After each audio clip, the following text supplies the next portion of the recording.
I wrote a piece on exercise and weight for the New York Times a couple months ago, and I'm going to talk about that next week. But a lot of people took that column to mean that exercise isn't important or helpful. That's so wrong that I want to address that first. Exercise and the good it can do you is the topic of this week's Healthcare Triage.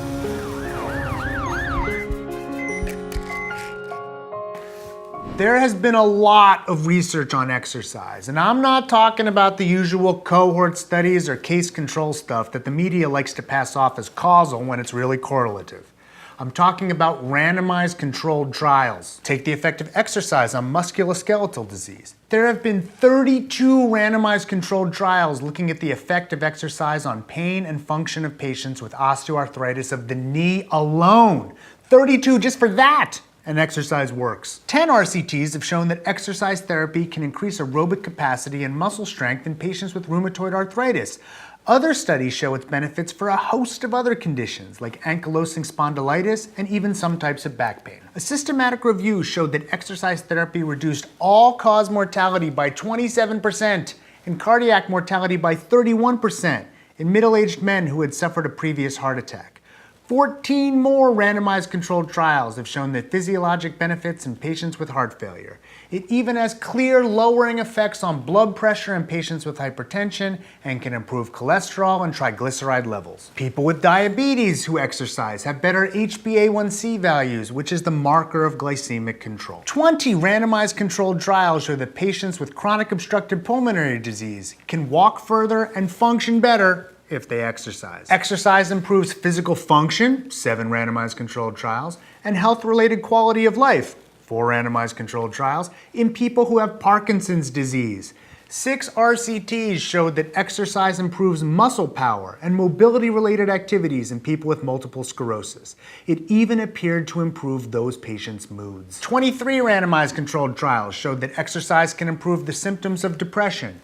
5 randomized controlled trials appear to show that it improves patients with chronic fatigue syndrome. It even improved fatigue in patients who have fatigue from cancer therapy. So look, there's almost no other thing around that I could point to that could deliver results like these for such a wide variety of conditions.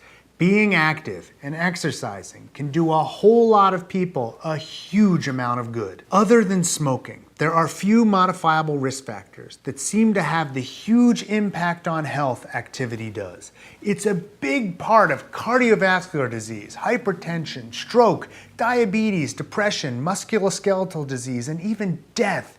It's a huge deal. The basic recommendations for physical activity are 150 minutes per week of moderate intensity, or about a half hour a day, 5 days a week. What's moderate intensity? Walking briskly, say at 3 to 4 miles per hour or so. Bicycling, but slower than 10 miles an hour. Playing doubles tennis, something that would get your heart rate somewhere between 110 and 140 beats per minute for most people. Even vacuuming or mopping or mowing the lawn might qualify. That's not that hard. It's also what you need to do to get most of the benefits I've described here.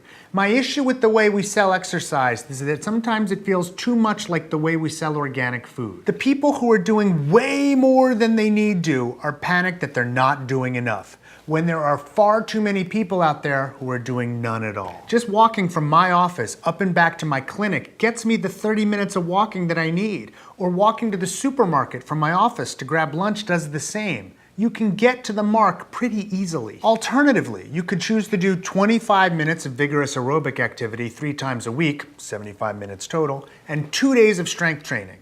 That would also meet the recommendations, and that's what I tend to shoot for most of the time. 3 days on the elliptical, 2 days of P90X3. And let's talk about the whole P90X thing for a few minutes. A number of years ago, I committed to doing P90X like you see on those infomercials. It involved a rotating list of activities 7 days a week for somewhere between 60 to 90 minutes a day.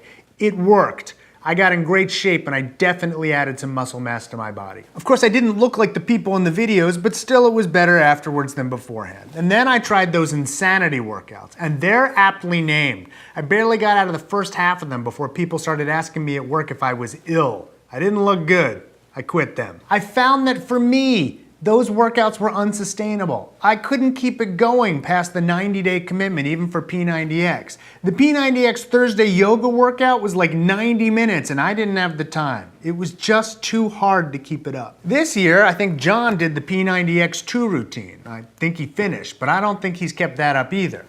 I happened on the P90X3 workouts, and those were much better. They acknowledged that most research shows that 30 minutes a day is all you need, but it was still 6 days a week of really vigorous training. And again, they worked, and I liked them more than I did P90X, but it's still really overkill. If you're looking to really reshape your body, that's fine. They're entertaining, and I think they're great, but they're way more than you need to be healthy. What do I do now? The videos, like 2 times a week. I do the elliptical a few more times, and I walk a lot at work, and that easily clears the bar for health. And that's what's important. That's what you're shooting for. If you want to be a bodybuilder, if you want to run a marathon, that's a different story. Go find a YouTube channel that talks about that. On this one, we're shooting for health, and we're shooting for what we can prove. We'd all be better off if we committed to adequate and sustainable exercise. 30 minutes a day, 5 times a week. One thing exercise doesn't appear likely to help you with, though, is weight loss. That's the topic of next week's Healthcare Triage. Healthcare Triage is supported in part by viewers like you through Patreon.com, a service that allows you to support the show through a monthly donation. We'd especially like to thank our honorary research associates, Cameron Alexander and Kadim Salah Mohammed. Thanks, Cameron and Kadim. If you'd like to support the show, more information can be found at patreon.com/healthcaretriage.